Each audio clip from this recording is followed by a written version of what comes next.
The next profession we will be checking out in Star Citizen is Salvager. Salvagers perform a very important role within the scope of the Star Citizen universe, and that's a little bit of a janitor, if you will. The role itself is quite fun. You take one of those two big ships, which one of them being the Drake Vulture or a Reclaimer, which I don't have a picture of, sorry, and you head out to take out various contracts for salvaging, and I'm gonna come to that what it is. It is basically you coming to a derelict ship and basically scraping the hull, dismantling the ship and taking it out of the equation, both in-game and also, you know, for reals. So when I said that the janitors perform an important role, they actually perform double role. Within the game universe, they get rid of the derelicts, convert them to the recyclable materials composites, and also the construction materials after you disassemble the ship. Then you are able to convert them into usable cargo and materials and bring it all the way after you have taken up everything. You can bring it to resell, package them into nice container boxes, and after that has been done, you can sell them off at the various different locations. Currently, they're being sold at two different locations, one of them being the admin office for the construction materials, and the TDD, which is usually, you know, trade division and something, on the planets in themselves. So there you can actually sell the RMCL, recycled material composite. Now, out of the game side, the salvagers perform an important role. They despawn the permanently persistent, you know, objects that are within the Star Citizen universe, and they basically reducing load on the servers. So, you know, join with me, and I'm gonna take you how does a day in life of a, you know, salvager look like in Star Citizen. So, without further ado, let's get into it. As said, we're going to be looking into the Drake Vulture, and this is a Drake Vulture that I have, and yeah, I actually have it pretty nicely decked out. I'm going to be talking within this video about how the process looks, where you go, what you do, a little bit of a beginner's guide, if you will, together with some tips on how to equip your salvaging ship and everything. So first we turn on the engines and the system, and then we take a look around the ship, and you can see me watching around because I'm using the Tobii eye tracker, which is an amazing immersion tool. If you want to have it, it's really good for head and eye tracking, and it adds so much to the immersion. If you even own a flight stick and everything else, then you really get a chance to enjoy Star Citizen in all of its glory. I have a separate video about that where I talk a little bit more about Tobii eye tracker and how great it is for the immersion. I'm gonna link it in the pinned comment below. If you want, you can check it out. I get a small kickback if you decide to buy, and you would be supporting me as a channel. Anyway, that being said, now we are going off to a contract. So we have taken our Drake Vulture, and we're gonna be going all the way out to find something to salvage. It's a beautiful dawn at Crusader. I actually think it's a dawn and not a dusk, hopefully. I am bad with orientation these days. But as we fly along, I have decided to take a nice look and see around the space station. You know, take the scenic tour where I can see the station. The station that we're in is the Seraphim station in the orbit of Crusader. It's a station that has recently replaced a long-standing Port Olisar, an icon within the Star Citizen universe. I'm gonna be missing that one, although I have to say Seraphim Station is a big improvement, and it still manages to keep the same spirit with these, you know, circular rings, big platforms and everything like that. But, I mean, Port Olisar just had something special. You could actually stand on a platform and look outside. I don't know, I like it both. And now let's take a look a little bit at our Drake Vulture. Drake Vulture is one of the Drake ships, utilitarian, you know, no fuss, no fuss, but it looks kind of cool. I actually like the double fork aesthetic of it, and it really looks cool, and it really looks, you know, like an industrious ship, which it actually is. So I really like it, but it has its advantages, but it also has its disadvantages in terms of that it's a single cruise ship. You can crew it with two, one of the people working, you know, into the room, and another one being the operator of the ship. Okay, so with that being said, let us get out of the influence of the space station Seraphim Station, and then we're gonna be finding the appropriate location. So what we want to see, we were gonna be looking for the contracts manager. And guys, here I have already unlocked, so I have many contracts because I have unlocked various, you know, price points. I've already been doing this because I really love the salvage gameplay. So I have decided to go with the RSI Constellation Andromeda, mainly because it's at Crusader L1. Usually the L1 means the Lagrange point 1, which is super close. It's one of the closest points that you can go to when you're doing, you know, the salvage of your home planet. So my home planet is basically Crusader, and that means that if I go to Crew L1, it's actually quite close. If you look on the map, see, not too far out. You just need to set the route, and then we will be going... it appears that we have to go via the orbital marker 1. Okay, fair enough. Sometimes these salvage claims can be obstructed by the atmosphere of the home planet. So in that case, we get a route via the OM1, which is basically orbital marker 1. It's always above the north pole of the planet. That's important to know, because if you ever need to go around the planet or find anything, that then OM1 is the planet's north pole, and the OM6 is the planet's south pole. Or no, sorry, OM2 is the planet's south pole. Yeah. Alright, that being said, so now let us go to the salvage claim. Engaging the drives, and look at it go. It looks so beautiful, and I really look at this cinematic. Oh, it's just gorgeous. Star Citizen is so beautiful, and it's really, really immersive. Funny story how I get into the Star Citizen. I actually was trying to play Starfield, and you know, after 1 or 2 missions, everything dried up, and I said, where's the exploration here? So I decided booted up the Star Citizen, which I was backing since 2012, and yeah, I found my game. Alright, so with that being said, now we have arrived at the Crusader L1 Ambitious Dream Station. Usually these salvage claims are not too far out, but you still have to fly a little bit of outside. So I'm gonna go and point towards the salvage claim, and then I'm gonna be hitting the afterburners, and we're gonna go all the way. While you're going towards the salvage claim, it's usually prudent thing that you turn on the lights and also do an occasional ping, because in that way you will probably not be hitting any asteroids, because all of these can actually get between, you know, the asteroid belts and whatnot. So it's kind of prudent that you don't do that. Right. As we approach our salvage claim, we have the salvage RSI on Constellation Andromeda mission for us, which will, once done, will net us a 20,000 in cash, plus the cost of the RMC, plus the cost of the construction materials. So with that being said, I always make it a point that I personally scan the craft. Usually with the contracts that are in general, you don't need to, because those are perfectly legal. However, if you ever encounter a ship that you would like to, you know, salvage yourself, then you might want to be going into the scanner mode, and you want to scan it to see, is there an owner listed, is it, you know, is it power plant on, and etc, etc. In this case, we can see that the name is RSI Constellation Andromeda, mass, and no further data is provided into the ownership. So that means we are good to go. We can actually go and salvage it. Pressing the M will activate your you know, salvage heads. And here, guys, I want to point out something. You will notice by default you have the different scraper modules. You will notice that I have 2 abraded scraper modules.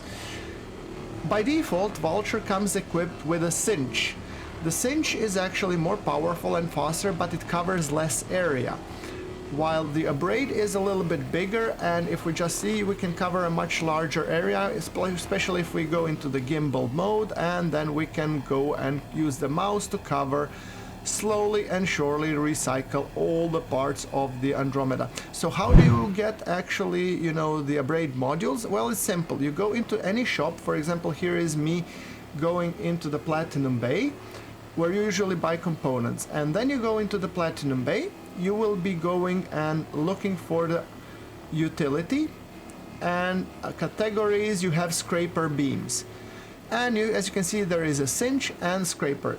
Your craft by default comes with 1 abrade or abrade, I don't know what you want to call it, And you want to theoretically to buy one. I usually buy two, just, you know, for the heck of it, in case push comes to shove, that I have one extra.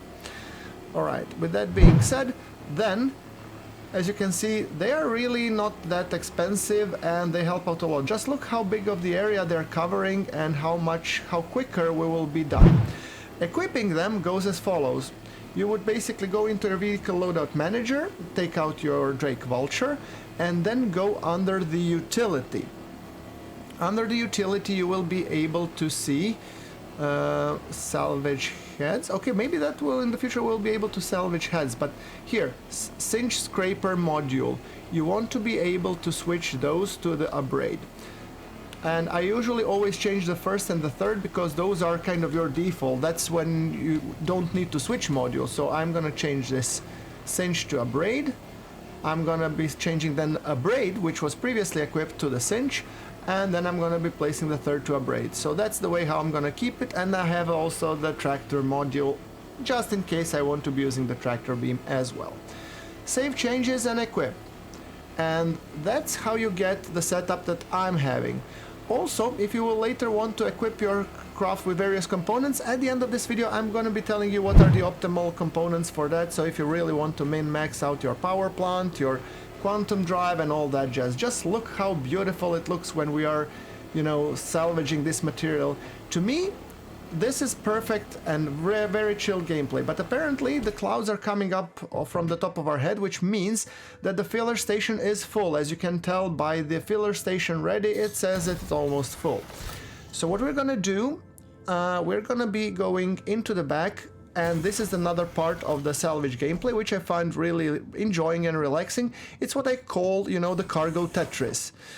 Cargo Tetris being because you want to go down and you are going to use the tractor beam that you should have equipped. If you don't, you can actually craft it from the little menu here on the panel. You have a depot and a craft. Craft if you need to really craft your tractor beam, you know, your multi-tool with a tractor beam attachment. Or you just press eject and then you will be getting boxes of the RMC. As you can tell, there are two more boxes which I have previously used already. Scraping my previous ship, I forgot to sell them, so yeah, it happens sometimes.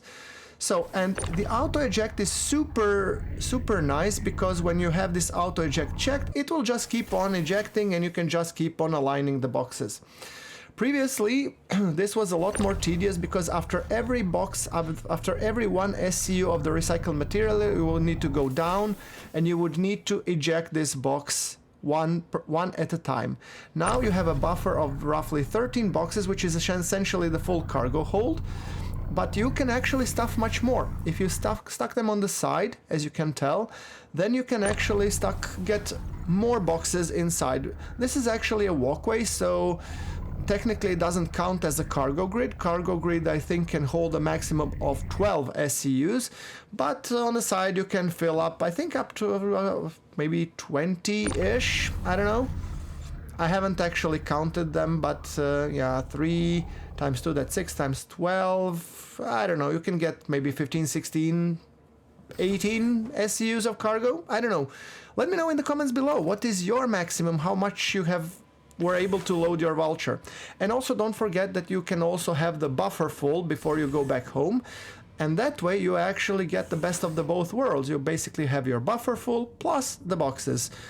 It's a good honest money for a day's cargo haul, so yeah. And don't forget, the RMC pays quite a hefty money. People nowadays are trying to min-max, just, you know, crush the hull, get the recycled materials.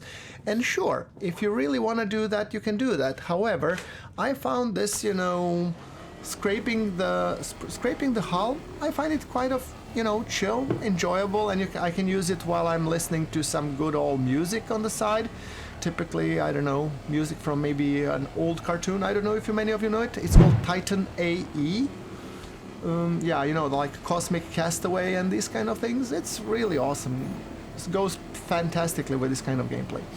Anyway, that being said, we are almost done. We have finished our contract in terms of scraping, so now I'm looking for a good location, cinematic location, to break this ship's back.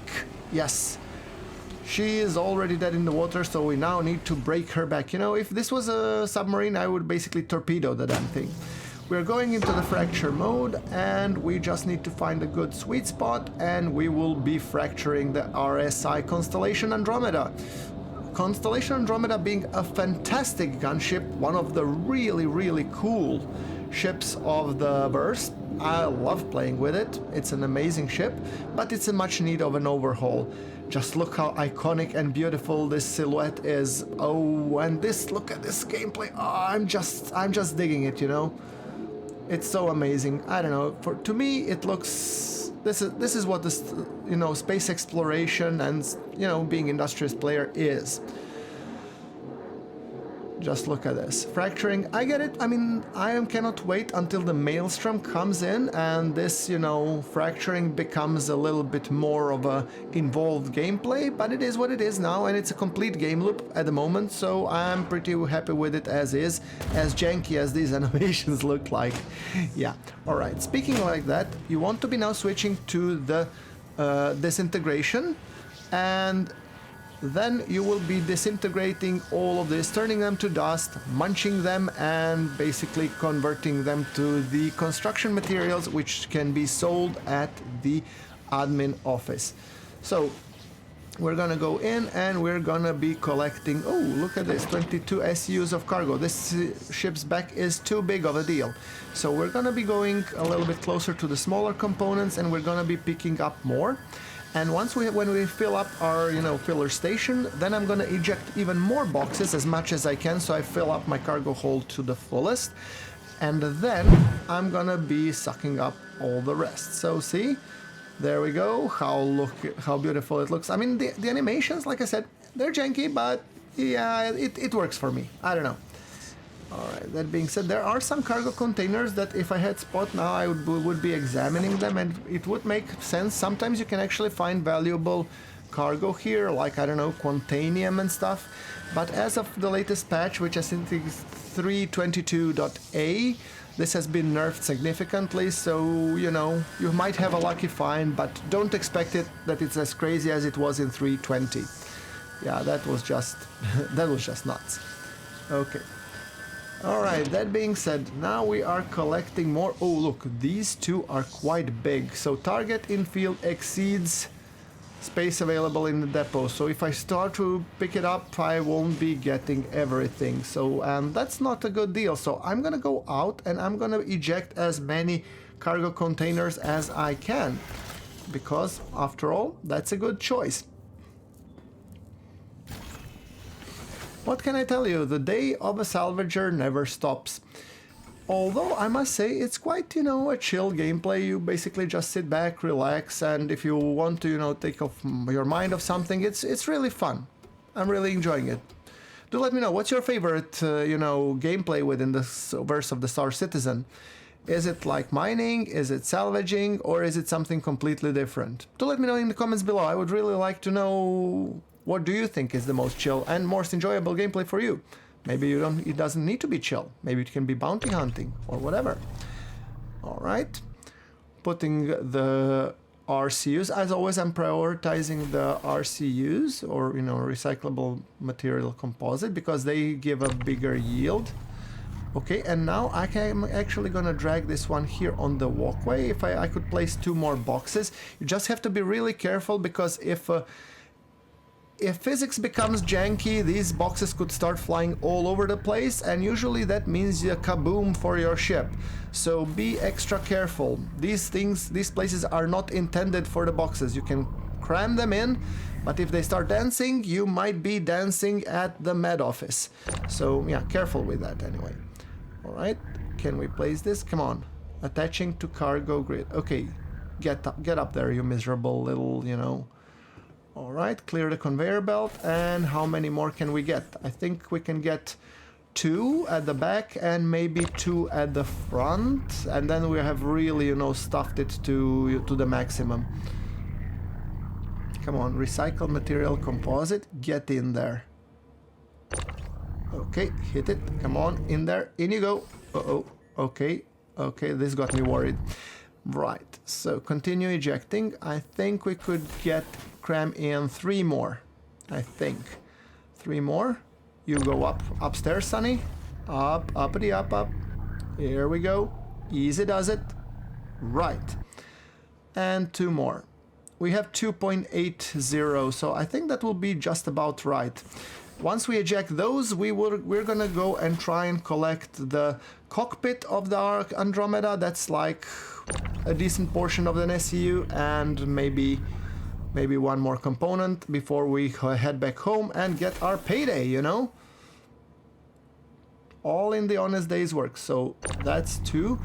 And then we could take 1 more, but I think we don't have... Oh, careful. Careful, Tiger. Careful, Tiger. Okay, good. No more? Alright. Then I guess we're gonna be doing a little bit more salvaging.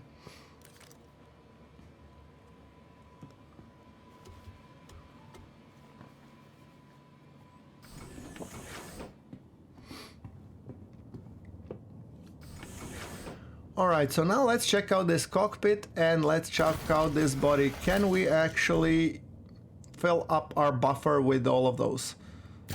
So how much of a construction materials are we looking here? Okay, turning it on. 4.3 SEU. We definitely have enough space for that. And I'm assuming cockpit will be equally as much. How much? Come on. Okay, let's come in closer.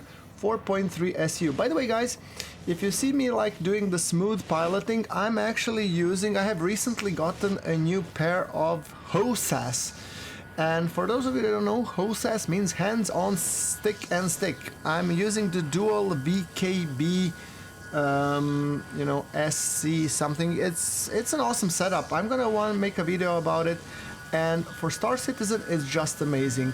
So if you have seen the dual VKB setup, those HOSAS is amazing. Right, and before we leave, we have filled up our cargo station. We have here a Merlin. Look at this. This is a tiny Merlin, so I tried to actually disintegrate it and realize I haven't fractured it yet. So let's fracture it first. 0.20 SEU. It will bring us over the 12 SEU of cargo, so that's great, where we will be able to use that later on. Come on.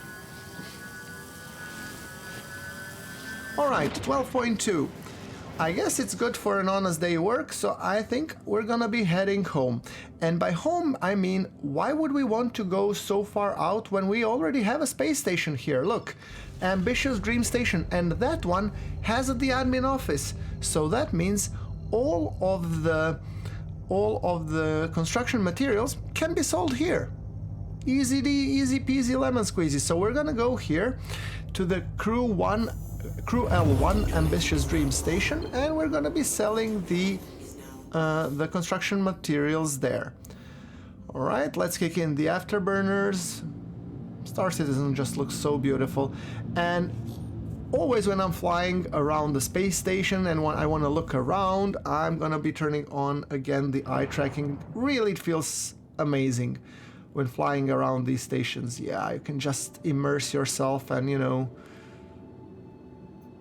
it's just amazing. There's no feeling to describe it better. Okay, so I did skip a little bit when it comes to docking because I didn't want this video to be an hour long.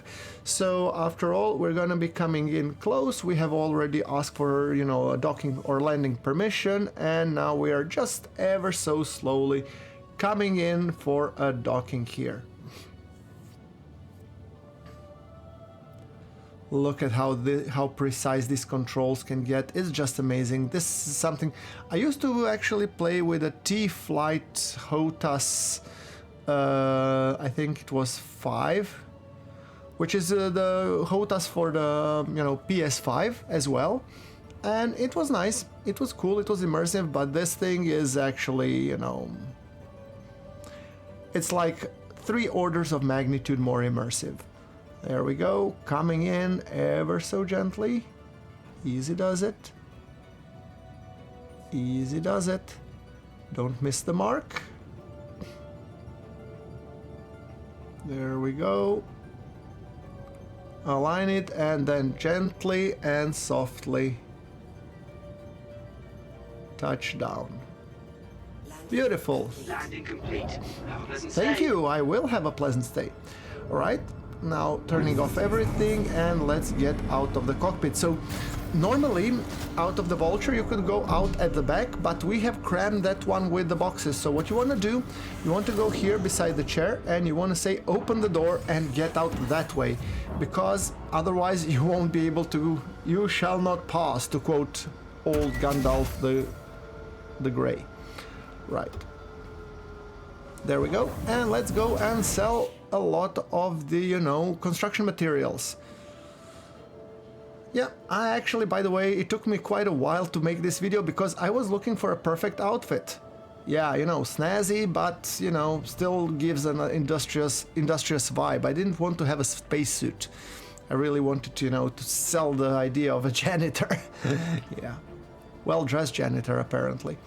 Right, so let's call the elevator. There's another thing very important if you're, you know, just doing your own thing. I prefer to store my craft, store my ships.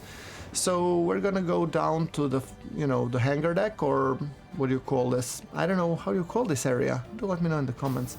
Basically where you can call your craft to the terminals. Yes, thank you. So Fleet Manager terminals. We'll go there. We're gonna be saving our Drake Vulture. I don't think you actually need to do that, but I feel much safer and less paranoid once I do it. So let's call in the elevator and let's go and sell our stuff to the Galleria. Usually the admin office is on top of the Galleria, depending on which station you're in. In this case it's at Ambitious Dream Station, so I'm guessing the admin office would be upstairs, right?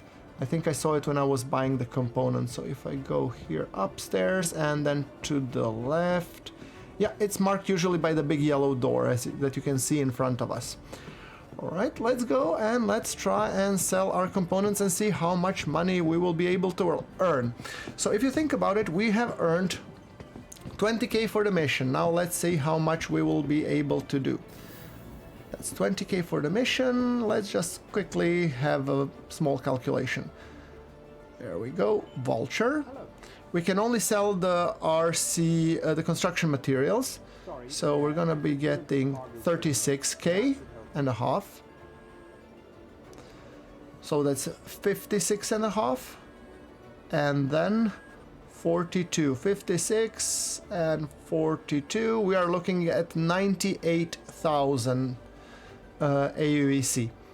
Not a bad for an honest day's haul. And don't forget, we have still a full buffer, and we still haven't yet even touched the RMC.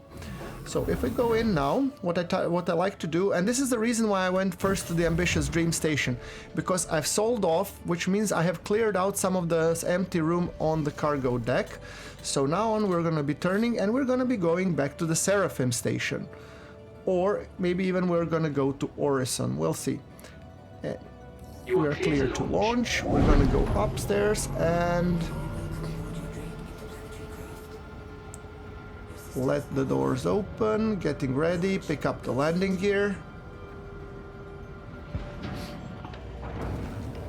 And usually, you know guys, for the immersion purposes, I really like to drive these beasts out really, really slow. You know, just for, gives you that feeling that you're really, you know, undocking rather than just hitting the burners and bye-bye.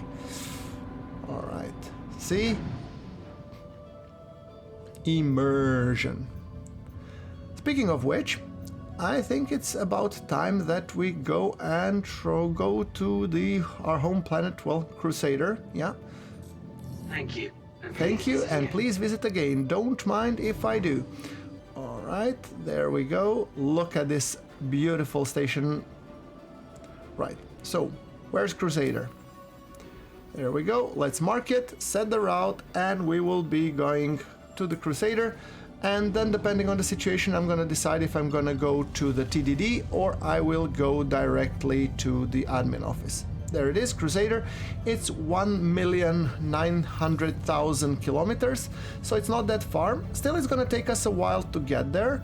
So what I'm gonna do, I'm gonna be kicking the afterburners, and while this is happening, there's another reason.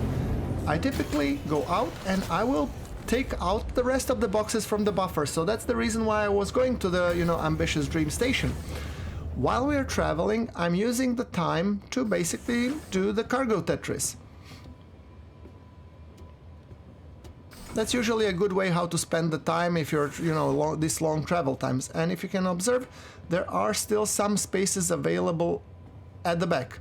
So I'm going to be reshuffling this a little bit with my Pyro multi-tool just to make sure that we have enough. Okay, come on, let's put it down, and then the physics gets a little bit janky. So yeah, Cousin Crows, why are you watching this? This is a shop on Orison, which is on the Providence Industrial Platform. If you really want to upgrade your Drake Vulture to go quicker so that the travel times are much less, you want to be going to the Cousin Crows. And actually in Cousin Crows you can almost fully deck out your Vulture except for the weapons. So let me just show you what you want to be buying to get the maximum out of your components. You want to be buying the drive, which is Voyage. I mean, the best drive for the Vulture is Atlas, but Atlas you cannot buy. At least not at the Cousin Crows. Then you want to be buying 2 JS300s because those are the best power plants that you have. And the shield generator you want to be taking 2 of the FR66s. After you're done with that, you want to be basically equipping your craft with the systems, and as you can see here, I made a mistake where I only bought 1 power plant, but you buy 2. And the quantum drive Goliath, that's one of the slowest drives that you can go. It's terrible. So just replace it with the Atlas, which you can buy somewhere else, or Voyage, which you can actually buy at the Cousin Crows. So that's the reason why I like. So now back to this, construction materials Tetris that I'm doing. Yeah, I thought this would be a nice interlude to tell you guys how and what I'm doing to improve a lot of my, travel times. As you can see, we are basically ejecting more materials and, saves the time, and it's kind of nice. All right, let's place use here, Sunny.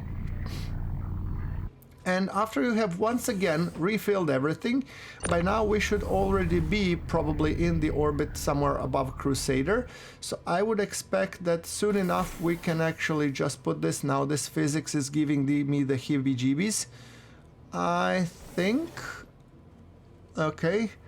Tell you what, I'm not gonna be pushing my luck. I know it's only 1 SU of, in the buffer. I'm gonna leave it.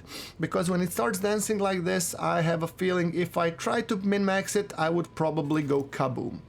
So, going up, let's see if we have arrived at the orbit of Crusader, and we're probably gonna go down to Orison to sell our stuff. Let's see, where are we at the moment? Talk to me. Yeah, looks like we are above Crusader. Beautiful. So now in theory, what I could do if I wanted to sell again the construction materials, I could go to the Seraphim station and sell things there. But I really wanted to show you guys where is the TDD located on Orison. And when you're coming into Orison, if you haven't been going around much, what you're looking for to come is to, this spider-like structure, this big fat structure that looks like an aircraft carrier is the Providence platform. That's the place where is the Cousin Crows located. However, this spider-like structure that's behind it, where I'm trying to get, is the spaceport. And I'm showing you everything, I think, in 4 times acceleration, so if it goes a little bit janky, I was moving my head around. You can, of course, disable the head tracking, but I like to look around when I'm flying. It's all about the feeling of immersion and, selling that I'm really there. So, yeah, there we go. And we are soon enough gonna be coming all the way to the spaceport. And once I get greeted by, the ATC, I'm gonna be contacting them and asking for where I'm gonna be landing. So, okay. Oh, there we are. Okay, great. We have gotten the markers, so we're gonna be performing the regular docking, or well, not the docking, the landing. All right, let's just go gently, and I'm really enjoying the ability to fly with these dual sticks because they actually have, each of them has, I think, 6 axes. So that means you can actually do both translation and rotation in all directions, and that's something which I find just amazing. That's not something that you can do with regular stick and throttle.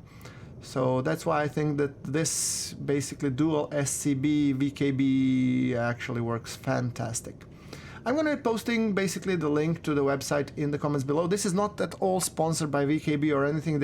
I have paid for my joysticks. I'm just using them and I'm enjoying them so much, so I figured I'd give you guys a heads up. All right, gently landing, and there we go. Now, Thank you. exactly. With that being said, we would need to take the shuttle all the way to the cloud view center. So first things first, we're gonna be going and we're gonna be storing our craft. Once again, I have stuffed the cargo hold, so you want to be going out this way. And after we have successfully done that, we're gonna go just down and we're gonna be storing our ship. After all, who knows?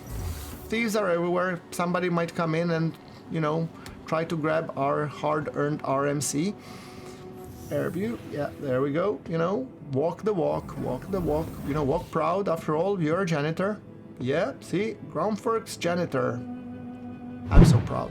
Anyway, coming back here, we're gonna go to the fleet manager and we're gonna be storing the craft. Vehicle retrieval system. Shall we? Yeah, all right. Store. And now let's go to sell that stuff. Now, guys, actually, server 30K'd. So what happened, although I was basically, my ship got stored and everything, so on the plus side, what I did, I actually logged into another server and here it was nighttime. Go figure.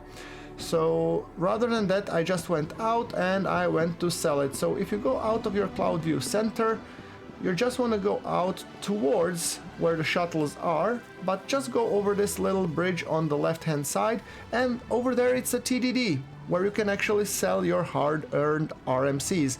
Speaking of that, guys, if you like this video, please do leave it a like and press subscribe if you would like to see more Star Citizen, KSP2 or other space game related videos. I post pretty frequently, and yeah, you would be doing me a great favor if you like the video, because that would tell me that I'm doing something right. And if you want to see more, then do please subscribe as well. Anyway, let's go now into this thing and let's sell our hard-earned cash. There we go. And what do we have here? Location, Drake Vulture. So on top of our 98K, let's see how much will we make. Another 81K, that's 179, if I have calculated that correctly, total. And the last thing is 40, so 180 and 40, 220,000 roughly you get. And as you can see, there are more construction materials, so it will be even more. Well, guys, hope you liked the video. Thank you very much for watching. I've been Groundworks, and I'm gonna see you in the next one.